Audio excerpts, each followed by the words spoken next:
तो हेलो दोस्तों, स्वागत है आपका फिर से जलंधर कैंट ब्लॉग में। मैं हूं अनीश, आपका दोस्त। तो आज आपको एक ऐसे सफ़र पर लेकर चलता हूं जो मेरे दिल के बहुत करीब है।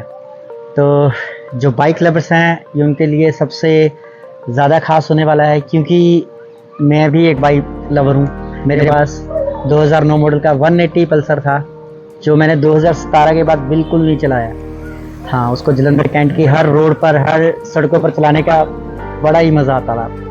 मैं उसको पता नहीं, हिमाचल में आई थिंक बहुत सारे टूर उस पर किए हैं मैंने एक बार उसमें 2022 में, सॉरी हाँ 2022 में भी उसको मैंने चलाया था। मैं गया था उस पर आदि किला शोम पर्वत, तो काफ़ी टाइम से फिर भी चलाना बंद कर दिया, तो वो ख़राब हो गया था। मैंने उसका री-रजिस्ट्रेशन करवाया है। चलते हैं आपको उस सफ़र पर, दिखाते हैं कैसे कैसे मैंने उसको ठीक करवाया, जो मेरे दिल के करीब है और बाइक लवर के भी।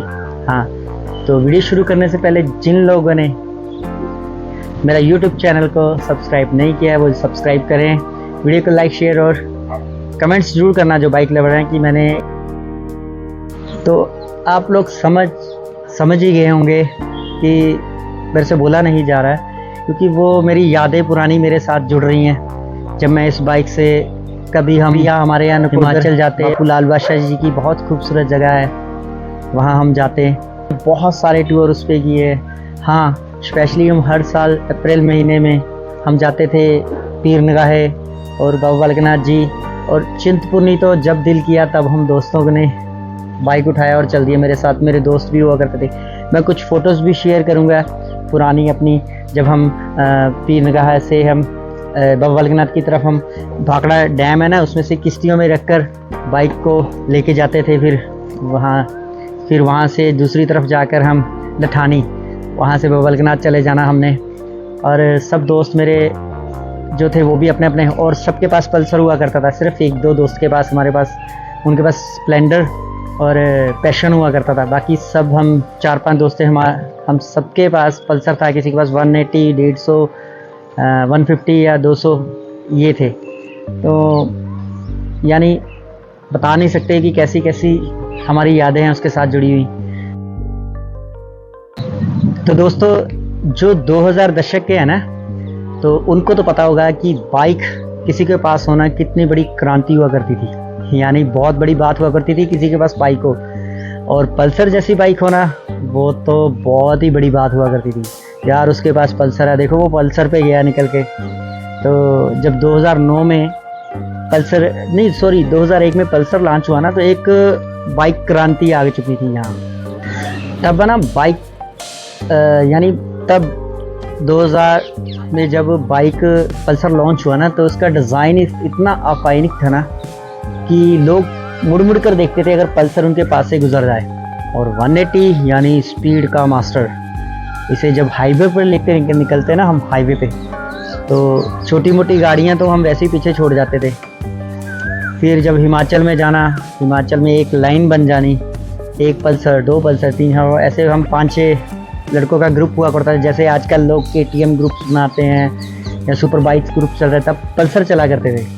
और मैं इतना पुराना आपको बातें यार, आज भी लोग जब सड़कों पे पल्सर लेके निकलते हैं ना, पीछे मुड़ के ज़रूर देखते हैं और उनको पुराने दिन अपने याद आते हैं। क्योंकि ये पल्सर बड़ा ही खूबसूरत डिज़ाइन है। जिनके दिल के करीब है वो आज भी अपने पास रख के बैठे हुए हैं। उनको अच्छे से रेस्टोरेशन किया। मैंने भी इसीलिए बेचा नहीं था कि अब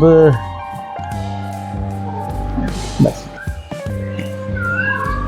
पल्सर मेरे लिए एक बाइक या गाड़ी ही नहीं था, ये मेरी आज़ादी थी। जब दिल करना, जलंधर से फुवाड़ा, हमारे यहाँ एक लवली इंस्टीट्यूट तब नया नया खुला था, तो वहाँ कुछ दोस्त थे, उनके पास चले जाना और फिर वापस आना।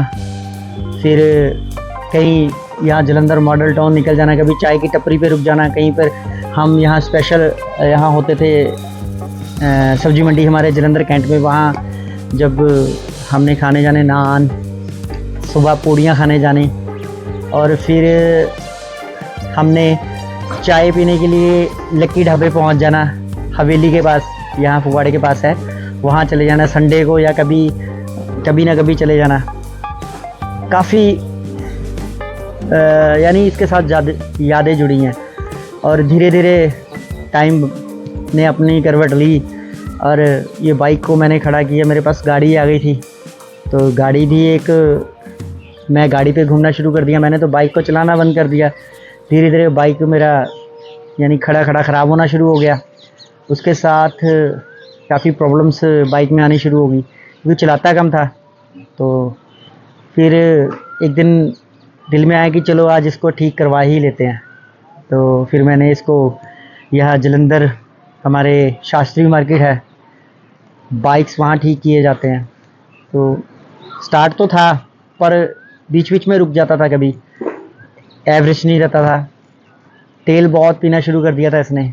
लास्ट टाइम मैं जब 2021-22 में ना इस पे गया था, मैं आदिकला शोम पर्वत, मेरे साथ जो दोस्त थे हम 4 पल्सर पे गए थे। तो मेरे पल्सर ने कम से कम 14-15 हज़ार रुपये का तेल यानी कि इसने इस पे वेस्ट लगे नहीं, यानी कि लगा, इसने पिया।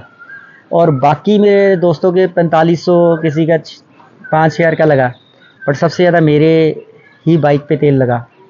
तो जब मैं इसको शास्त्री मार्केट लेके गया तो पता चला कि एक इसका पार्ट है जो कार्बोरेटर के बिल्कुल साथ होता है, वो क्रैक था। तो तेल वहीं से हवा ज़्यादा खींच रहा था, तेल ज़्यादा लग रहा था। तो छोटी छोटी चीज़ें मैंने ठीक करवाई। आज उसमें कितना मैंने काम करवाया। और ये पाजी जो अमन पाजी हैं, यहाँ पे GS मोटर्स के नाम से इनका वर्कशॉप है। तो काफ़ी अच्छे इलेक्ट्रॉनिक काम किया है इन्होंने, बड़ा ही दिल से इन्होंने भी काम किया। मुझे लगा था मुझे सारी वायरिंग चेंज करवानी पड़ेगी इसकी, तो वायरिंग चेंज करवानी पड़ेगी। इसकी बैटरी ख़राब हो चुकी थी, और भी लॉट ऑफ इसके काम थे। तो मैंने सोचा कि आज तो मेरा कम से कम 20-30 हज़ार रुपये इस पर लग ही जाएगा। जबकि अगर मैं इसको बेचने भी जाता तो शायद कम, इसके ज़्यादा से ज़्यादा 10-15 हज़ार या 5,000-6,000 इतना मिलता। तो मैंने इसको बेचने से अच्छा समझा कि इसको ठीक करवा लेते। तो मुझे लगा था 20 हज़ार रुपये नीड लग जाएगा, बट इतना उन्होंने लगवाया नहीं। उन्होंने वायरिंग बोला कि तो आपकी वायरिंग ठीक है, इसको थोड़ी सी रिपेयरिंग की ज़रूरत है। तो उन्होंने थोड़ी बहुत जहाँ से ज़रूरत थी वहाँ नहीं कर दी, और जो रिपेयर हो सकती इसको रिपेयर किया। फिर मैंने इसकी शो डलवाई, पूरी फ्रंट शो पूरी ख़राब हो चुकी थी। तो मैंने लास्ट टाइम किसी से करवाई थी, उसने जो इसकी वायरिंग थी ना उल्टी जोड़ दी। उससे क्या हुआ, ये सारी वायरिंग जल गई। फिर मैंने नई बैटरी डलवाई इसमें, और बाकी सारा काम करवाया, आप देख ही रहे हो। तो ये कुछ मेरी यादें थी, शायद आपकी भी होंगी। अगर आपको वीडियो अच्छी लग रही है तो लाइक शेयर सब्सक्राइब करना और कमेंट ज़रूर करना। तो जिन्होंने अभी तक भी वीडियो को, मेरे चैनल को सब्सक्राइब नहीं किया तो वो सब्सक्राइब करें। तो इसकी बाकी वीडियो भी डालूँगा मैं, अभी इसके 2-3 काम और बाकी हैं। तो मिलते हैं फिर आपको इसके अगले पार्ट में। तब तक के लिए थैंक यू वीडियो देखने के लिए।